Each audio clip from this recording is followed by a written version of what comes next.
Bismillahirrahmanirrahim. Assalamu alaikum dear students, how are you? I hope you would be fine.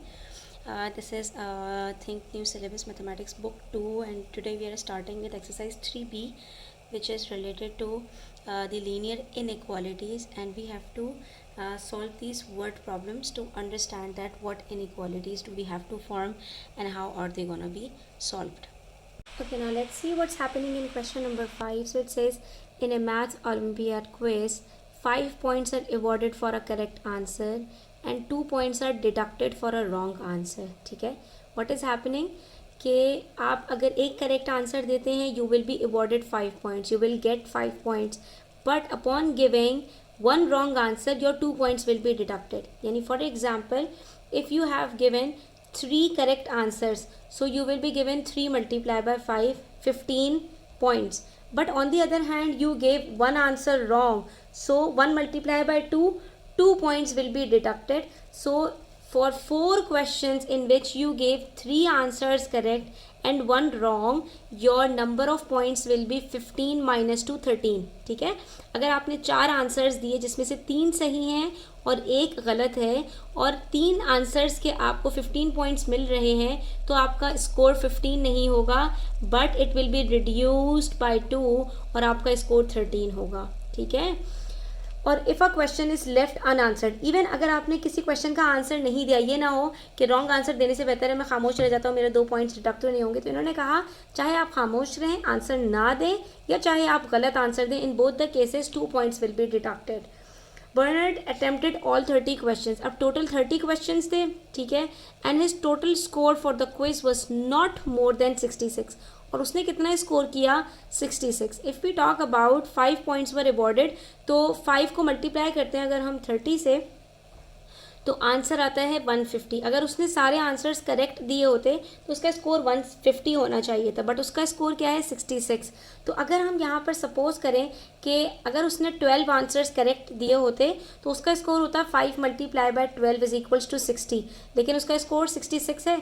तो हम suppose करते हैं कि उसने 16 आंसर्स करेक्ट दिए होंगे.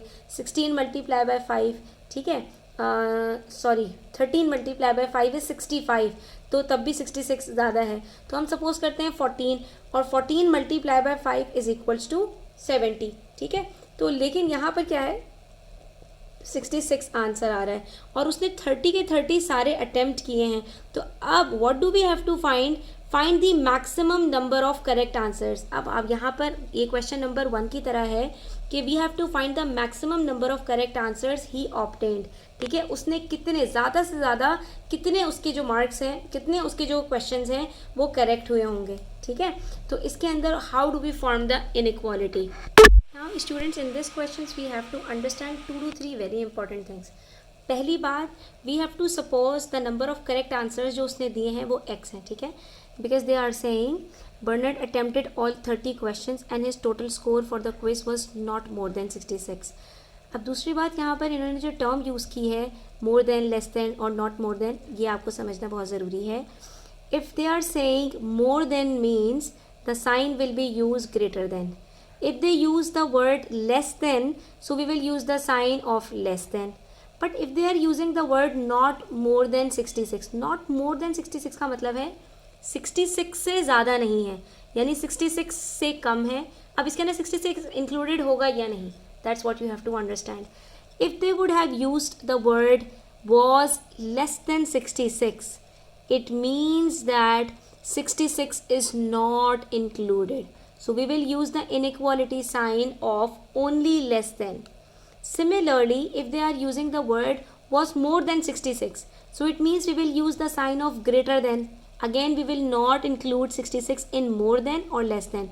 But when the word not more than is used, so not more than is equals to less than or equals to. ठीक है, यहाँ पर ये टर्म बहुत इंपॉर्टेंट है कि नॉट मोर देन मीन्स कि 66 इसमें इंक्लूडेड है, यानी 66 से ज़्यादा नहीं होने चाहिए. 66 हो सकते हैं या 66 से कम हो सकते हैं, लेकिन अगर मैं आपसे ये कहूँ कि 66 से ज़्यादा हैं, तो 66 से ज़्यादा का मतलब है कि 66 नहीं हो सकता, 66 से ऊपर वाले नंबर्स इंक्लूडेड होंगे. इसी तरह से अगर मैंने कहा less than 66, so less than 66 के अंदर भी अगेन 66 इंक्लूडेड नहीं होगा, 66 से कम नंबर्स होने चाहिए. और अगर मैं आपसे कहूँ नॉट लेस देन 66, तो इसका मतलब ये है कि 66 से कम नहीं होने चाहिए, 66 हो सकते हैं, 66 इसमें इंक्लूडेड होगा और 66 से ज़्यादा वाले नंबर्स भी इंक्लूडेड होंगे। तो ये 4 जो टर्म्स मैंने आपको बताई अपने पास नोट डाउन करके इनकी साइंस को अपने पास अच्छे से याद करने के लिए लिख लें कहीं पर। अब यहाँ पर हमसे इन्होंने जो कहा है नॉट मोर देन 66, तो इसके अंदर जो हमारा इनइक्वालिटी साइन होगा it will be less than और इक्वल्स टू। तो ये नॉट मोर देन का मतलब है लेस देन और इक्वल्स टू। अब यहाँ पर इंपॉर्टेंट बात है कि हमारे पास दो तरह के क्वेश्चंस हैं, ठीक है। एक जो क्वेश्चन है वो x है, तो दूसरा जो क्वेश्चन है वो y है, और y किसके बराबर होगा 30 माइनस एक्स के, यानी टोटल तो उसने 30 क्वेश्चंस के आंसर्स दिए हैं ना, तो इसमें से हो सकता है 10 क्वेश्चन ठीक हो, 12 क्वेश्चन ठीक हो, 15 क्वेश्चन ठीक हो, 20 क्वेश्चन ठीक हो, कितने भी क्वेश्चंस ठीक हो सकते हैं, लेकिन जो इनकरेक्ट आंसर्स या अनआंसर्ड आंसर्स होंगे वो कितने बचेंगे, वो 30 के बाद जितने इसने आंसर्स करेक्ट दिए हैं उसके बाद हम 30 में से अगर x को माइनस कर दें, यानी जितने करेक्ट आंसर्स हैं उसको माइनस कर दें, तो बाकी के जो बचे हुए आंसर्स हैं that will be wrong answers, ठीक है। तो we will write the statement suppose the number of correct answers be x, then number of wrong और unanswered answers will be 30 minus x, ठीक है। अब ये नंबर ऑफ एक्स क्वेश्चंस हैं, number of x answers हैं, correct answers, ठीक है। अब हमें ये पता नहीं है कितने हैं, और हर एक करेक्ट आंसर के ऊपर कितने पॉइंट्स मिलते हैं 5 पॉइंट्स। तो हम क्या करेंगे, इनइक्वालिटी विल बी 5x, ठीक है। ये करेक्ट आंसर्स के पॉइंट्स हैं, राइट। 5x क्या है, जितने भी करेक्ट आंसर्स होंगे उसको 5 से मल्टीप्लाई करेंगे। लेट्स से 10 आंसर्स करेक्ट दिए हैं तो टोटल कितने पॉइंट्स मिलेंगे, 10 मल्टीप्लाई बाय 5। 12 आंसर्स करेक्ट दिए, 12 मल्टीप्लाई बाय 5। 15 आंसर्स करेक्ट दिए, 15 मल्टीप्लाई बाय 5। 20 आंसर्स करेक्ट दिए, 20 मल्टीप्लाई बाय 5। उसमें से हमने क्या करना है, we have to deduct, deduct means minus. क्या माइनस करना है, जितने आंसर्स रॉन्ग दिए हैं, यानी 30 माइनस एक्स जितने आंसर्स रॉन्ग दिए हैं इसको वी विल मल्टीप्लाई बाय 2, ठीक है। हर एक आंसर के ऊपर जितने भी आंसर्स रॉन्ग हैं उसको हमने 2 से मल्टीप्लाई करके डिडक्ट कर देना है। क्या मतलब इस बात का, फॉर एग्जाम्पल उसने 20 आंसर्स करेक्ट दिए तो कितने पॉइंट्स मिले, 20 मल्टीप्लाई बाय 5 यानी 100 पॉइंट्स मिले, फॉर एग्जाम्पल, ठीक है। अब जो 100 पॉइंट्स मिले हैं, बाकी के कितने आंसर्स बचे, 10, ठीक है। तो हमने क्या किया, 30 माइनस 20 मतलब कितने आंसर्स करेक्ट दिए उसको हमने 30 में से रिड्यूस किया, 10 आंसर आया। और एक गलत आंसर के ऊपर 10 आंसर्स गलत दिए हैं तो एक गलत आंसर के ऊपर हमें 2 मार्क्स मिलते हैं जो कि डिडक्ट हो जाते हैं, ठीक है। तो 10 आंसर्स गलत देने पे हमें हर आंसर के ऊपर 2 पॉइंट्स डिडक्ट होंगे, तो 10 मल्टीप्लाई बाय 2 20 जो है हमारे मार्क्स 20 पॉइंट्स डिडक्ट हो जाएंगे। तो टोटल 100 जो हमें पॉइंट्स मिले थे 20 आंसर्स सही देने के, उसमें से हमारे 20 मार्क्स डिडक्ट होके हमारे जो पॉइंट्स बचेंगे वो 80 पॉइंट्स बचेंगे।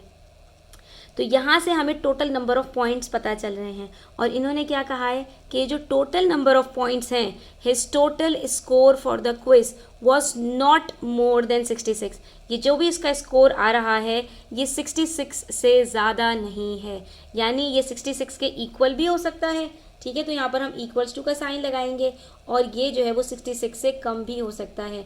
तो नॉट मोर देन का मैंने आपको मतलब बताया था, इट मीन्स लेस देन और इक्वल्स टू, यानी कि ये जो स्कोर है ये कम है या बराबर है किसके, 66 के। इसके बाद कुछ मुश्किल नहीं है, you will just simply solve it.